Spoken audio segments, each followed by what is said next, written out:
Hello दोस्तों, आपका स्वागत है वैदिक मंत्र के में। तो आज हम पढ़ेंगे क्लास 10th के आरबीएससी के चैप्टर नंबर 1 सूरदास।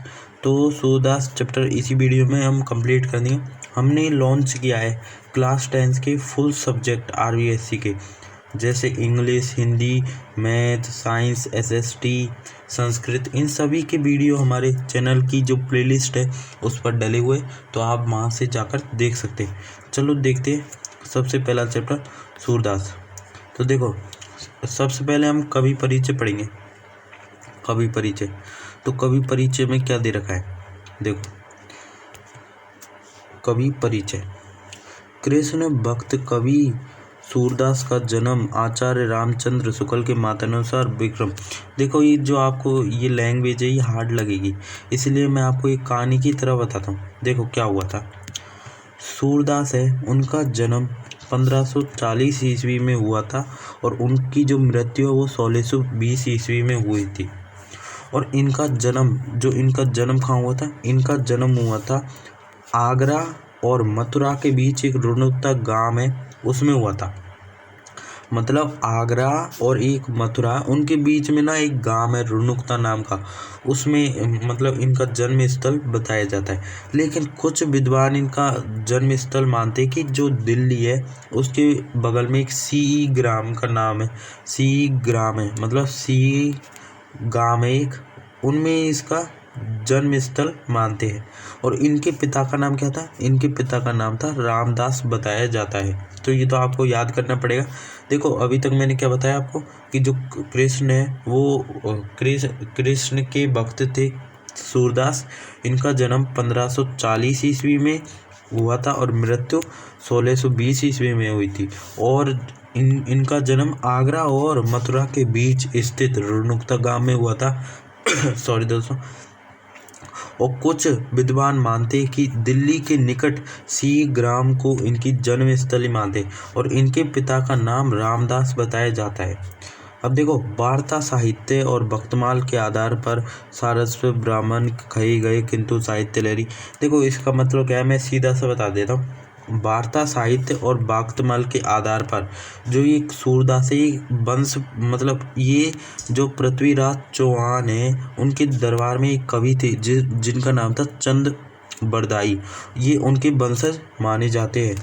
और इस पद से बहुत सी बातें ज्ञात होती है। इस पद के आधार पर कहा जाता है कि नेत्र होने के कारण एक अंधकूप में गिर पड़े। देखो, एक आपने ये कहानी तो सुनी होगी कि जो सूरदास है वो अंधे होने के कारण एक कुएं में गिर गए थे, अंधेरे कुएं में, जिसमें वो 6 दिन पड़े रहने के कारण फिर क्या हुआ, भगवान श्री कृष्ण ने उन्हें दर्शन दिए और सनेत्र कर दिया, मतलब उन्हें अपनी आंखें वापस लौटा दी। इस पर सूरदास ने कहा कि प्रभु, मुझे तो ये आंखें नहीं चाहिए, इन आंखों से मैं सांसारिक पापों को नहीं देखना चाहता हूँ। उनके निवेदन से नेत्र सदा के लिए बंद हो गए, लेकिन उनकी प्रज्ञा चक्षु प्राप्त हो गई, लेकिन उनकी जो बुद्धि है वो खुल गई थी। तो आपको समझ आया इनका कवि परिचय। देखो, बहुत ही ईजी था। सूरदास का जन्म हुआ था 1540 में और इनका जो मृत्यु है वो हुई थी 1620 में।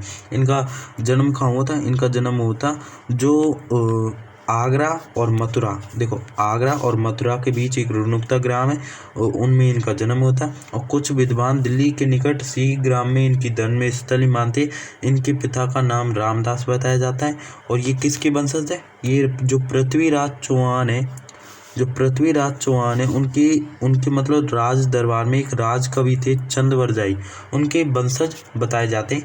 लेकिन एक पद से क्या ज्ञात होता है कि एक अंधकूप में गिर पड़े, मतलब अंधेरे कुएं में गिर पड़े, और वहां पर वह 6 दिन पड़े रहने के बाद श्री कृष्ण ने इन्हें दर्शन दिए और सनेत्र कर दिया। मतलब श्री कृष्ण ने ना उन्होंने इनको दर्शन दिए और जो उनकी आंखें हैं वो वापस लौटा दी। फिर क्या हुआ कि उनकी आंखें वापस लौटा दी। तो इस पर सूरदास ने कहा कि मुझे ये आंखें नहीं चाहिए, अब मैं इनसे सांसारिक पापों को नहीं देखना चाहता हूँ। उनके निवेदन से श्री कृष्ण ने उनकी जो आंखें दी थी वो वापस छीन ली, और लेकिन जो उनकी प्रज्ञा चक्षु प्राप्त हो गई।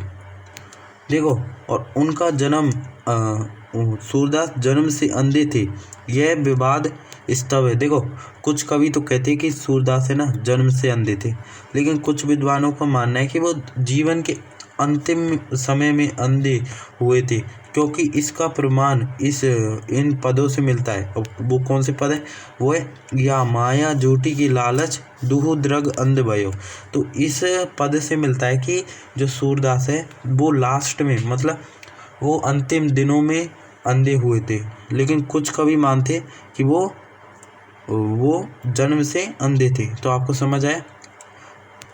और फिर क्या है देखते हैं, आचार्य वल्लभ। अब देखो, आचार्य वल्लभ ने अपने सिद्धांतों में सूरदास को दीक्षित किया है। उसी समय से उनकी दास्य भाव की भक्ति सक्य भाव में परिणत हो गई, और उनके गुरु वल्लभाचार्य की सूरदास के उपलब्ध रचनाएं 3 हैं। देखो, इसका मतलब है कि उनके गुरु का नाम क्या था? उनके गुरु का नाम था वल्लभाचार्य। वल्लभाचार्य उनके गुरु का नाम था, और उन्हीं की शिक्षा से जो सूरदास है वो शिक्षित हो गए थे। और जो सूरदास ने 3 उपलब्धि रचनाएं लिखी है, उनका नाम है सूरसागर और साहित्य लहरी और सूर सारावली। इनको मैंने दोस्तों, इनको आप याद कर लेना कि सूरसागर, साहित्य लहरी और सूर सारावली। सूरसागर इनका प्रमाणिक अत्यंत श्रेष्ठ काव्य ग्रंथ है। जो ये सूरसागर है, इनका ये सूरसागर ग्रंथ है, ये सबसे श्रेष्ठ ग्रंथ है। और ये ना ब्रज भाषा का प्रयोग करते हैं, अपनी जो ब्रज भाषा का प्रयोग करते हैं। जैसे इन्होंने रचनाएं की है सूरसागर की, तो उनमें इन्होंने ब्रज भाषा का प्रयोग किया है, और ये बहुत ही अच्छा लिखते हैं। फिर देखो दोस्तों, हमने कवि परिचय देख लिया है। अब देखो पाठ परिचय देखते हैं। प्रस्तावित पहले पद में कृष्ण और राधा के प्रथम मिलन का वर्णन क्या है? देखो, इसका मतलब क्या है, इस पूरी लाइन का मैं आपको समझा देता हूँ, बिल्कुल कहानी की तरह समझा दे। देखो, इसमें क्या लिखा हुआ है कि जो पहला पद है उसमें ये बताया गया है जो कृष्ण है, कृष्ण और राधिका के बीच में जो मिलन हुआ है उसके बारे में बातें बताई गई है।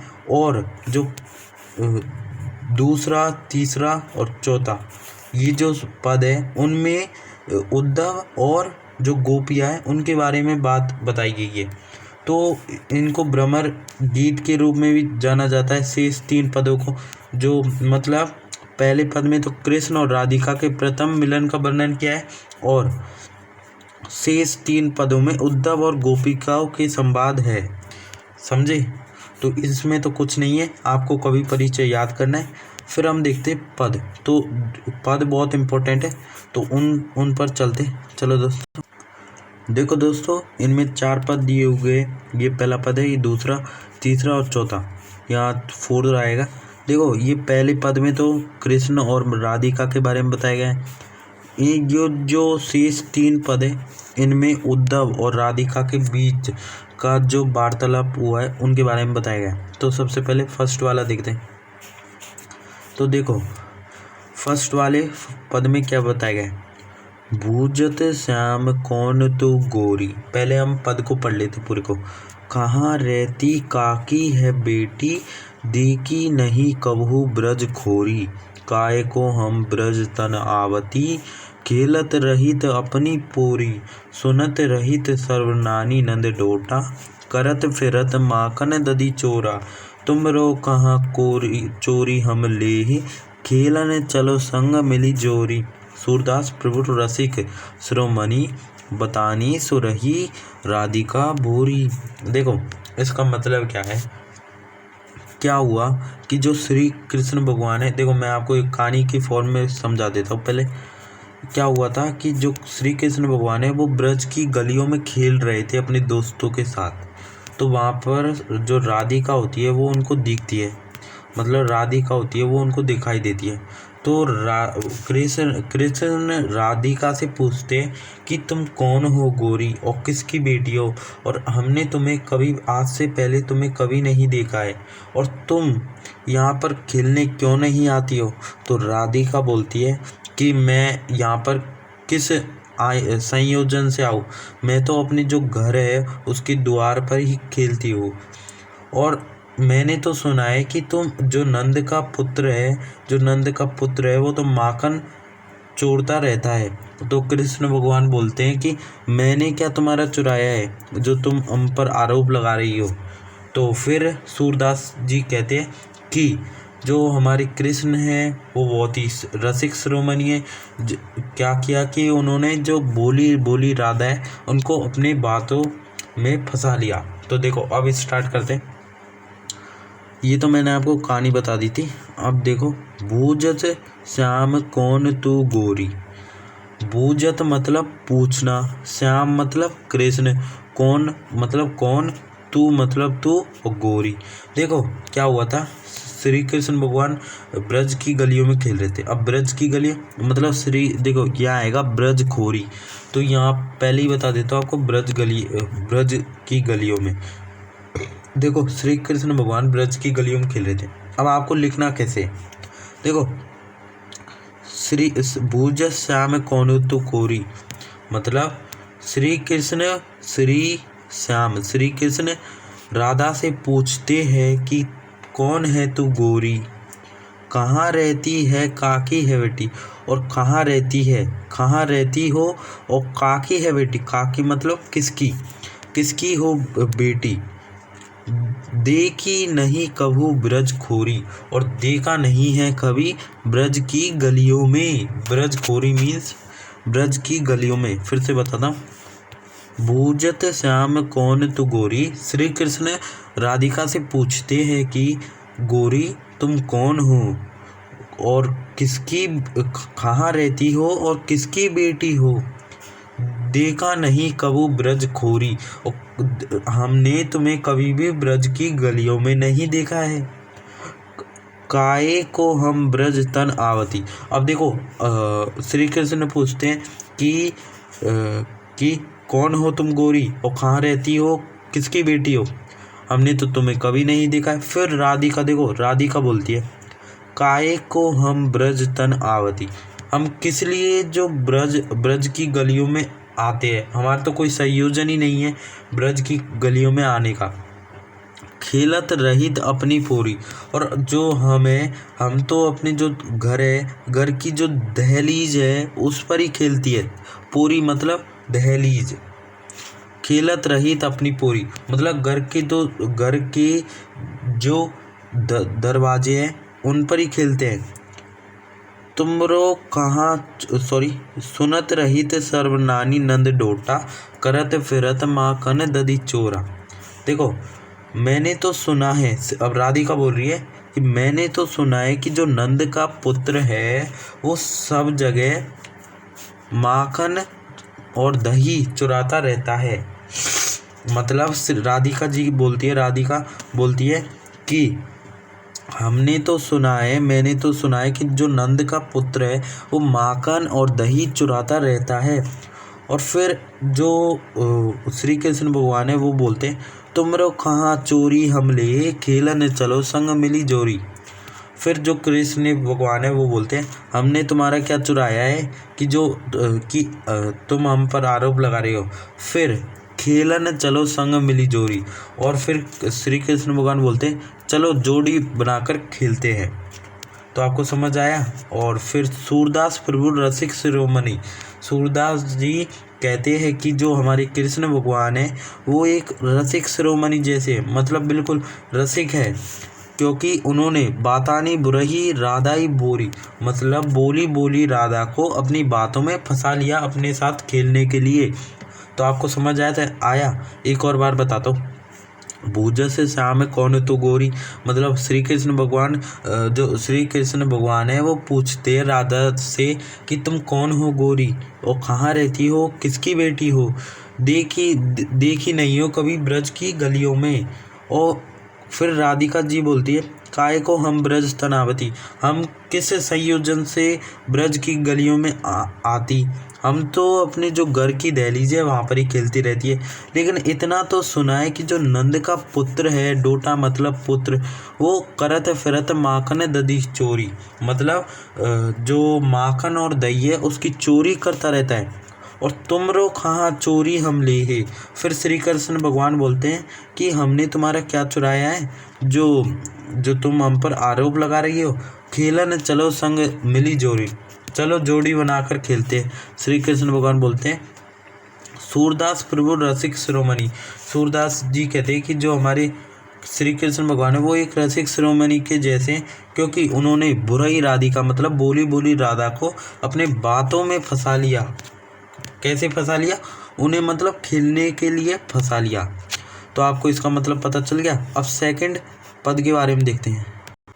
देखो दोस्तों, ये जो पहला पद है इसमें क्या है, इसमें ना जो श्री कृष्ण है और राधिका उनके मिलन के बारे में बताया गया है। जो मैंने अभी आपको बताया था ना, जो ये पहला पद है इसमें कृष्ण और राधिका के प्रथम मिलन का वार्तालाप बताया गया है, वर्णन बताया गया है। अब जो हम सेकंड, थर्ड और फोर्थ पढ़ेंगे उनमें क्या बताया जाएगा? उनमें बताया जाएगा उद्धव और गोपियों के बारे में। चलो सेकंड देखते हैं। सेकंड पद, मधुकर श्याम हमारी चोर। पहले मैं पढ़ लेता हूँ एक बार। मन हरि लियो तनक चितवनी में, चपल नैन की खोर, पकड़े हेतु हृदय और अंतर, प्रेम प्रीति के जोर, गए छाड़ी तोरी सब बंधन, दे गए हसनी अंकोर, चौकी परग जागत निसी बीती, दूत मिल्यो एक बोरे, सूरदास प्रभु सर्वस्व लूटो, नागर नवल किशोर। देखो अब मैं आपको समझाता हूँ, एक मिनट। मधुकर श्याम हमारे चोर। देखो जो गोपियाँ है उनके पास एक उद्धव होता है, वो बोलती है गोपियाँ बोलती है कि जो श्याम है, जो श्री कृष्ण भगवान है, वो हमारे चोर है। और कैसे चोर है? मन हरि लियो तनक चितवनी, मैं चपन नैन की खोर। उन्होंने जो हमारा मन है वो हर लिया है, और जो हमारे नैन है उनमें उनकी छाया है। पकड़े हेतु हृदय और अंतर, प्रेम प्रीति के जोर। और हमने मतलब मधुकर श्याम हमारे चोर। देखो एक और बार बताता हूँ। जो श्याम जो श्याम है, जो कृष्ण है, वो हमारी चोर है, क्योंकि उन्होंने जो हमारा मन है वो हर लिया है। और हाँ, जो हमारे नैन है, जो हमारी आँख है, उनमें जो श्री कृष्ण भगवान की छाया छप गई है। इसलिए पकड़े एतु हृदय और अंतर, प्रेम प्रीति की जोर। और हमने हमारे जो हृदय है उसमें जो श्री कृष्ण भगवान है उसको प्रेम के बल से पकड़ रखा है। मतलब जो गोपियाँ है उनके हृदय में श्री कृष्ण को बांध रखा है, मतलब पकड़ रखा है प्रेम के बल पर। गए छाड़ी तोरी सब बंधन, दे गए हंसनी अंकुर।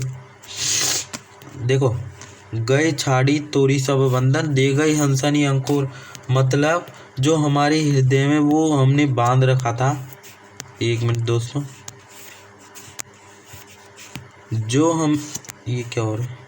हाँ एक मिनट दोस्तों, देखो, गए छाड़ी तोरी सब बंधन, दे गए हंसनी एक और। जो गोपियाँ हैं उनके हृदय में जो श्री कृष्ण प्रेम के बल पर बंधे हुए थे, वो सारे बंधनों को तोड़कर जो मतलब सारे बंधनों को तोड़कर चले गए और हमें एक जो अपनी मंद रूप हंसी दे गए। मतलब आप जैसे हंसते हो ना, मन ही मन में हंसते हो, ऐसे वो मंद हंसी रूप में दे गए। मतलब हमने तो उन्हें अपने हृदय में पकड़ रखा था प्रेम के बल पर, लेकिन वो तो सारे बंधनों को तोड़कर और चले गए और हमें अपनी जो मंद हंसी है उसको दे गए। चौकी पर जागत निसी बीती, दूत मिलियो एक बोर। और जैसे ही हमें ये पता चला तो हमारी जो रात है वो जागते जागते ही बीती, और दूत मिलियो एक बोर। और जो सुबह हुई वहाँ पर हमें एक दूत मिला, बोरा। सूरदास प्रभु सर्वस्व लूटो, नागर नवल किशोर। सूरदास जी कहते हैं जो प्रभु है मतलब श्री कृष्ण ने, उन्होंने गोपियों का सब कुछ लूट लिया है। तो इसका समझ में आया।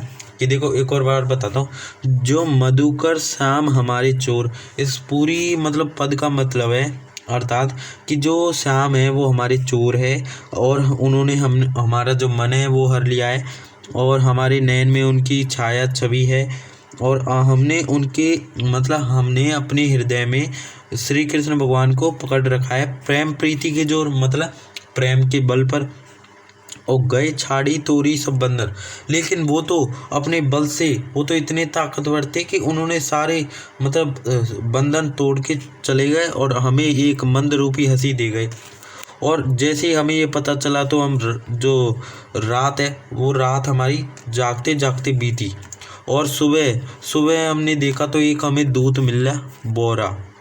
सूरदास फिर वो बोलते हैं कि जो गोपियाँ उनका सब कुछ लूट के ले गए नागर नवल किशोर। तो समझ में आया। तो ये तो था सेकंड पद। अब देखते हैं थर्ड पद।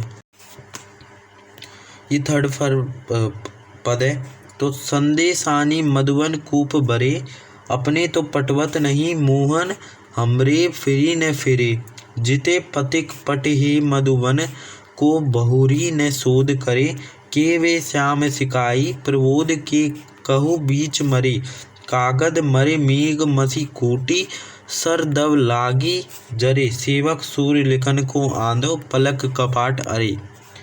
देखो इसका मतलब है, इस पैराग्राफ का मतलब है, मतलब इस पद का मतलब है कि संदेशानी मधुवन कूप भरे। गोपियाँ बोलती है कि हमने श्री कृष्ण भगवान को इतने संदेश भेज दिए, मतलब जिनसे जो कुएं वो भर गए हैं। अपने तो पटवत नहीं मोहन, जो श्री कृष्ण भगवान है वो जो हमने संदेश भेजे हैं हमारे तो पढ़ते नहीं हैं, और हमरे फ्री ने फिरे, और जो हमने जो संदेश भेजे हैं और उनके उत्तर भी नहीं भेजते। जिते पथिक पटहे मधुवन को, और जितने भी हमने ये जो पथिक है मतलब जो दूत हैं उनको भेजा है, मतलब संदेश लेकर, बहुरी ने शोध करे, और ना तो वे कोई संदेश लाए हमारे लिए, कि वे श्याम सिखाए प्रबोध।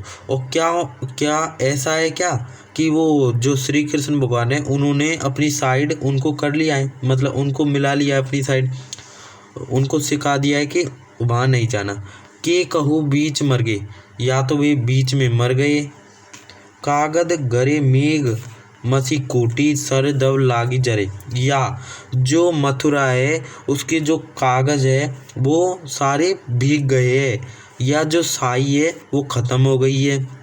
सर दब लागी जरे, और सेवक सूर लखन को आंधो पलक कपाट अरे, या जो उनका सेवक है जो लिखने वाला वो अंधा हो गया है, उसकी जो पलक रूपी कपाट है वो नहीं खुल रही है। तो देखो इस पूरी मतलब पद का मतलब है कि गोपियाँ कहती है कि हमने जितने भी श्री कृष्ण को जो संदेश है वो भेजे, वो उनसे तो जो मथुरा के सभी कुएं भर गए होंगे, लेकिन वो ना तो अपने जो हमने अभी तक जो संदेश भेजे ना तो वो उनको पढ़ते हैं और ना हमको कोई संदेश भेजते हैं।